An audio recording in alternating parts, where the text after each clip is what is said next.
Ever wonder if just one person can actually ruin a whole company? Well, today we're diving into a true story that shows how a single toxic employee can literally act like a poison and bring an entire organization to its knees. And this isn't some theoretical business school case study, this actually happened. The whole thing really kicks off with this pretty stark idea. Sometimes, just one employee can ruin an entire company. I know, it sounds like a massive exaggeration, right? But what we're about to unpack is a real-world example of exactly how that can play out. And I really want to drive this point home. This is a true story. This isn't made up. And that's what makes the lessons here so critical, so urgent for us to get. All right, so let's get into the story. It starts with a character you could call the office tyrant. The original source actually uses a Japanese term for this kind of personality. It all began with what seemed like, small, everyday problems.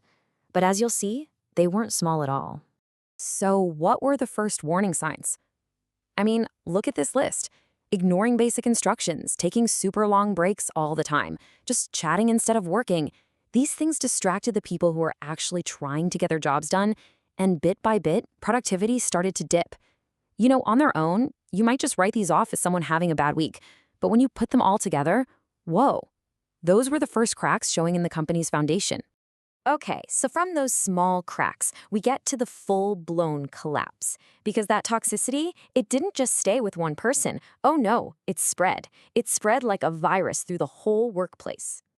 And you can actually see the path to ruin laid out right here. It started small, right? Just little rules getting ignored. Then it escalated. We're talking bad-mouthing, spreading rumors, even deliberate sabotage. The fallout from that, totally predictable. The good employees, the hardworking ones, they just got exhausted and started quitting, one by one. And what was left at the end? A company that had lost all its best people, basically a shell of what it used to be. This brings us to a really critical part of the whole mess, the harassment accusation. Because this wasn't just random bad behavior. No, this was calculated. This employee had a manipulator's ultimate weapon up her sleeve. So you have to ask, right? How did one person cause so much damage? It wasn't just about being a bad employee. It's about how this behavior was allowed to go on for so long that it could literally take down the whole company. What was the secret weapon? Well, it turns out she had a very powerful weapon. She wasn't just being disruptive. She had this incredible shield that shut down any attempt by management to do anything about it. And here it is, her trump card. The very second she faced any kind of criticism, she'd turn around and accuse them of harassment. Think about that.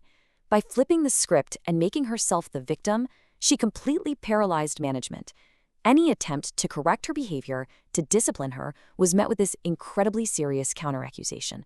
It was a brutally effective tactic. So, after hearing this corporate horror story, what's the takeaway? What's the lesson here? Well, it all comes down to building a defense. So let's look at the key strategies for management to stop this kind of toxicity before it can even take root. The source material lays out a really clear 4-step defense plan. First, vet for character. Attitude and trustworthiness should be just as, if not more, important than skills. Why? Because one toxic person can undo the work of 10 brilliant ones. Second, enforce the small rules early and for everyone. No exceptions. This stops a culture of special treatment from ever starting. Third, you have to act decisively. Address toxic behavior the moment you see it. The longer you wait, the deeper the poison sinks in. And finally, number 4, don't underestimate anyone's impact. It doesn't matter if they're senior or junior. Anyone can shape or completely shatter a company's culture. But, okay, what if you're not in management? What if you're just an employee stuck in a situation like this? This next part is for you. Look, if you're trapped in a toxic workplace, it is so easy to feel like you just have to grit your teeth and endure it. But staying in a harmful environment, that's not a virtue. It's a huge risk to your mental and physical health. And deciding to leave, that's not running away. It's an act of self-preservation. It's about finding a place that actually values your work and protects your well-being. So when it all comes down to it, the message is really simple. Protect your company, and most importantly, protect yourself. Because listen, no job is worth sacrificing your health and your future for, period. So I want to leave you with this question to think about.